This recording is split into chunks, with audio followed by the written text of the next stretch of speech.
పచ్చడి పచ్చడి పచ్చడి మా ఆవిడ చేస్తుంది పచ్చడి. పచ్చడి పచ్చడి పచ్చడి మా ఆవిడ చేస్తుంది పచ్చడి. మళ్ళా ఇదేమిటండి? ఆ? ఇదో పురస్కారం అయ్యా. ఇది పురస్కారంలా లేదు, ప్రహసనంలా ఉంది. ఆ?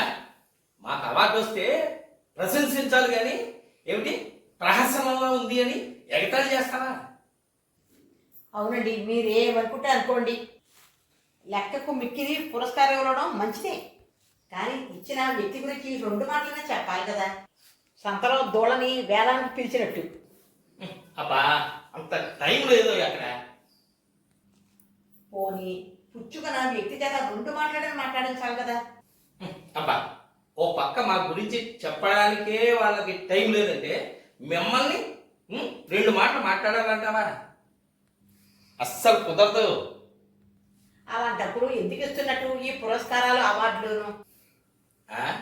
గుర్తింపు కోసం, గుర్తింపు కోసం. ఎవరి గుర్తింపు కోసం?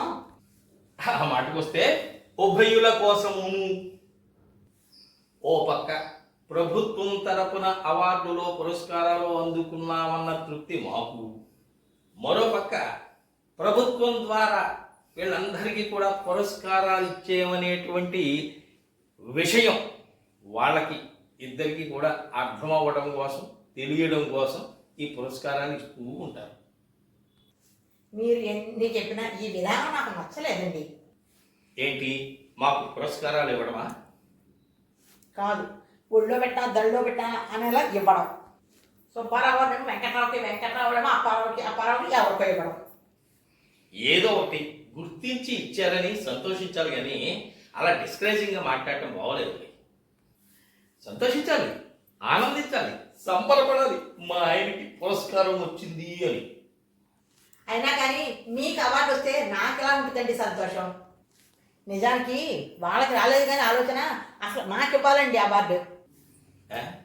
మా ప్రతిభకి మేం అర్హులం, అలాంటప్పుడు మాకు అవార్డు ఇవ్వాలి కానీ మీకు ఇవ్వడమేట? చెప్పు, అర్థం కాగలుగుతున్నాను. అదేనండి, మీరు ఇలా కవితలు రాసుకుంటూ, షార్ట్ ఫిల్మ్స్ తీసుకుంటూ, కథలు చెప్పుకుంటూ, పద్యాలు పాడుకుంటూ, రోడ్ల మీద పడి ఇంటిని పట్టించుకోకుండా ఉంటే, మిమ్మల్ని పట్టించుకోకుండా మా మానాలు మేము ఇంటి పని చేసుకుంటూ ఉన్నా చూడండి, అందుకే వాళ్ళు మాకు అవార్డు. అబ్బో గొప్పలా దిక్కేసి. అయినా నీలాంటి మేధావికి తట్టిన ఆలోచన వాళ్ళు ఏమిటో పాపం వాళ్ళకి తక్కువ సుమి. అందుకేనండి ఇలాంటి పురస్కారాలు ఇచ్చేటప్పుడు మిమ్మల్ని కాదు, ఇంట్లో ఉన్న ఇల్లాలని సంప్రదించాలి. బాగుంది, చాలా బాగుంది.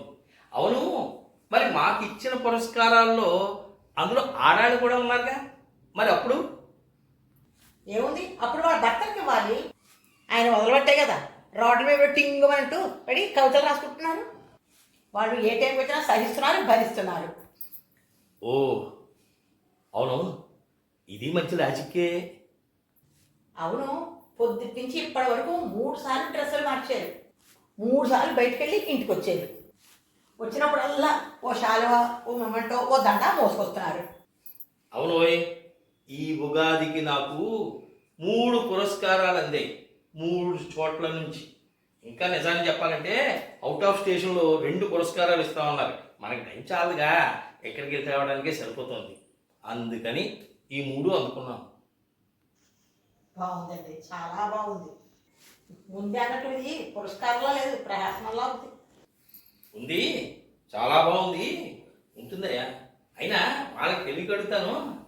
ఇప్పుడు ఈ షాల్వా, ఈ మెమెంటో, ఈ దండ ఇవన్నీ ఇస్తున్నారు కదా, ఇచ్చిన వాళ్ళు కనీసం ఒక్క 50 రూపాయలు ఖర్చు పెట్టి ఒక సంచి ఇవ్వలేరా? ఏమిటి, సన్మానించిందే కాకుండా సంచి కూడా ఇవ్వాలా? అవునోయ్, ఇవ్వాలి.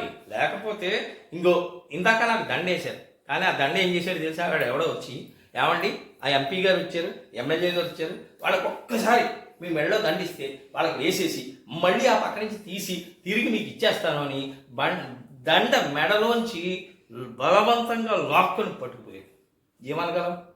ఏమనగలం?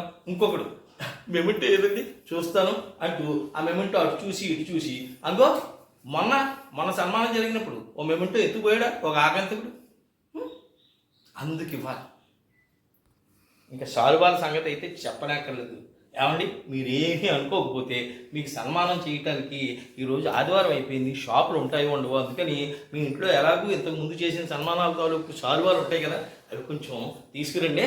మీకు వేసేది ఒకటి, మీ పక్కన ఇంకొకరికి కూడా సన్మానం చేస్తున్నాం కదా, వాళ్ళకు వేసేందుకు ఒకటి, రెండు తీసుకురండి, ఏమనుకోకండి అనుకునే లాంటి వాళ్ళు ఒకడు. ఇంకో అడుగు ముందుకేసి ఇంకా ఎంతలా బ్రతికించారంటే కొందరు వచ్చి ఈ శాలువ, ఈ దండ, ఈ కిరీటకం, ఈ మెమెంటో ఇవన్నీ వాడు తీసుకుని వాడి మెడలో వేసుకుని వాడి ఈ మెడలో కప్పుకుని వాడు ఫోటోలు తీయించుకోవడం, మళ్ళీ ఆ ఫోటోలు కూడా నన్నే వాడి సెల్ ఇచ్చి తీయమడం. ఇంతకన్నా దౌర్భాగ్య పరిస్థితి ఈ కవులకి రచయితలకి లేదంటే నమ్మవయ్యా.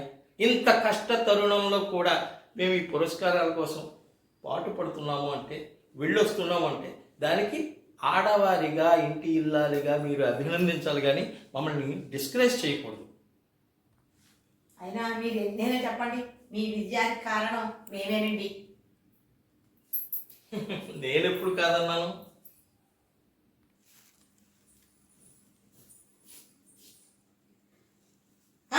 ఇదేంటండి కవి సమ్మేళనం అని ఉంది? ఏది కవి సమ్మేళనం? ఓ నిజమే కదా, అవునులే. ఈరోజు వెళ్ళినటువంటి సమ్మేళనం ఉంది చూసావు, అది కవి సమ్మేళనంలా లేదు, కవి సమ్మేళనంలాగే ఉంది.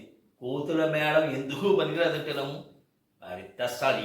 ఒకడిని మించి ఒకడు, ఒకడిని మించి ఒకడు, ఒకడిని మించి వాడు వాళ్ళ కవితల్ని అన్ని పేజీలు చదివేసేసి అవతల ప్రేక్షకుడుకి చెమటలు పట్టించేయాలనే తపన తప్ప, అరే ఒక 4 పంక్తులు 8 పంక్తులు 12 పంక్తులు చదివి ప్రేక్షకుల్ని రంజింపజేయాలనేటువంటి కనీస జ్ఞానం మా కవులకి రచయితలకి ఈ కులానికి లేదంటే నమ్మవయ్యా.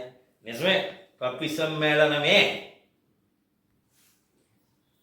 ఏమోనండి, మీకు సన్మానం జరిగినప్పుడల్లా నాకు బాధగా ఉంటుంది. దేనికో? దేనికేమిటి, నాకెప్పుడు జరుగుతుందో సన్మానం అని. నువ్వు కవయిత్రిగానో రచయిత్రిగానో లేకపోతే నాకులాగా షార్ట్ ఫిల్మ్ మేకర్గానో మారు, అప్పుడు నీకు వస్తుంది. ఏమోనండి, నాకు అంత ఓపిక లేదు కానీ ఓ పని చేస్తా. ఏమిటో పని? ఇదిగోనండి, ఇది నాకు వచ్చిన ఆలోచన. మేము రాసి ఇన్ని పాటలు పడి ఇంత చేసి గొంతు చించుకుని పద్యాలు పాటలు పాడితే మాకు ఎప్పుడో దిక్మాన సంస్థ నుంచి ఓ దిక్మాన పురస్కారం ఇస్తూ ఉంటారు. ఇస్తుంటే ఎంత కష్టపడితే నువ్వు ఈజీగా నాకు వచ్చినటువంటి ఇట్టి పెట్టి పురస్కారాలను అందుకున్న ఫోటో పెట్టేసుకుంటున్నాం. అవును, ఇప్పుడు నా ఫోటో తీయండి, ఫ్రేమ్ కట్టుకుని గోడకు పెట్టుకుంటాను. ఇది అన్యాయమే. నీలో ఏ సరుకు ఏ ప్రతిభ లేకుండా ఇలా పురస్కారాలను అందుకున్నట్టుగా ఫోటో కట్టించుకుని ఫ్రేమ్ కట్టించుకుని గోడ మీద పెట్టుకోవడం. చాలండి, ఆ మాట వస్తే మీలో ఉందో సరుకు వాళ్ళు ఇవ్వలేదు, మీరు పుచ్చుకోలేదు. ఇగో అదేం కాదు కానీ ముందు సరిగ్గా ఫోటో తీయండి, ఓకేనా? అబ్బా అలా కాదు.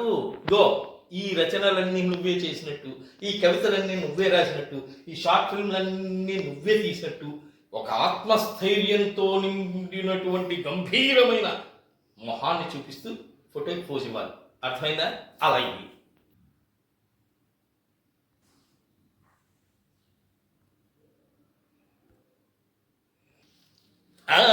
అద్దె లెక్క. కవయిత్రి మొల్ల కూడా ఎందుకు సాటి రాదు నీ ముందులు. ఆగండి, ఇంకొకటి తీద్దరు కానీ.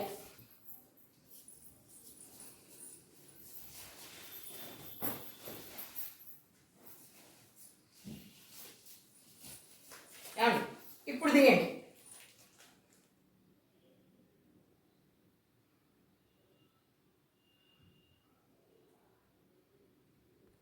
ఆగండి, ఇంకొకటి. ఇంకేనయ్యా అందుకోవచ్చు కానీ నాకు ఒక ఫోటో కూడా తీసుకోవాలి నేను. ఆగండి,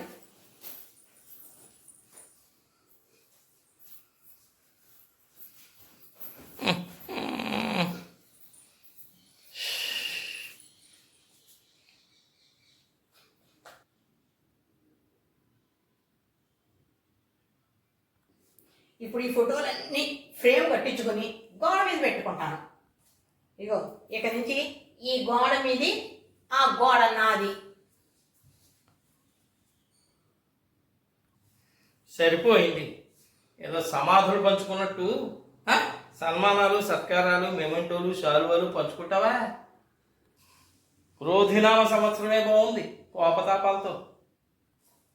ఈ విశ్వావసునామ సంవత్సరం ఉంది చూసావు, ఇది ఆదిలోనే నన్ను అంతం చేసేలా ఉంది. అందుకే పొద్దున్నే చూసుకుంటే రాశిఫలాలు వ్యయం 14, ఆదాయం 8. అర్థమైపోయింది. నా భవిష్యత్ దర్శనం నాకు తెలిసిపోయింది. ఇప్పుడు ఇంకా కనిపించిపోతుంది. అవునండి, మీరు ఎన్ని అనుకున్నా ఈ సంవత్సరం అంతా నాదే, మీరు కాదండి. అంతేలే అంతేలే. అవును, నాకు ఇందాక నుంచి కొడుతూనే ఉంది. వాడు ఆ మెమెంటో మీద కవి సమ్మేళనానికి బదులు కవి సమ్మేళనం అని ఎలా కొట్టించాడబ్బా. కరెక్టే. మొన్న ఆ సంస్థ సెక్రటరీకి ప్రెసిడెంట్కి గొడవలు అయ్యాయి. అప్పుడే ఏదో జరుగుతుందని అనుకున్నాను. ఇంకో ఈ రూపంలో ఆ సెక్రటరీ కావాలనే ప్రెసిడెంట్కి చదువు రాదు కదా అని ఈ తప్పు కొట్టేసేసి అందరికీ ఇచ్చేసాడు. వెర్రి ముద్దావతారాలాగా మా పేజీలు మేము కవితలకు ఓ అని చదివేసేసి మేమంటో తీసుకుని ఈ అని ఫోటో తీయించుకుని ఏ గేటప్పుడు ఇంటికి చక్కా వచ్చేసాం. ఇంకో ఇప్పుడు వచ్చాక నీలాంటి కవయిత్రి కనిపెట్టి ఇది కవి సమ్మేళనం కాదు కవి సమ్మేళనం అని గుర్తించేదాకా ఈ కవులకు తెలియలేదు. దౌర్భాగ్యం.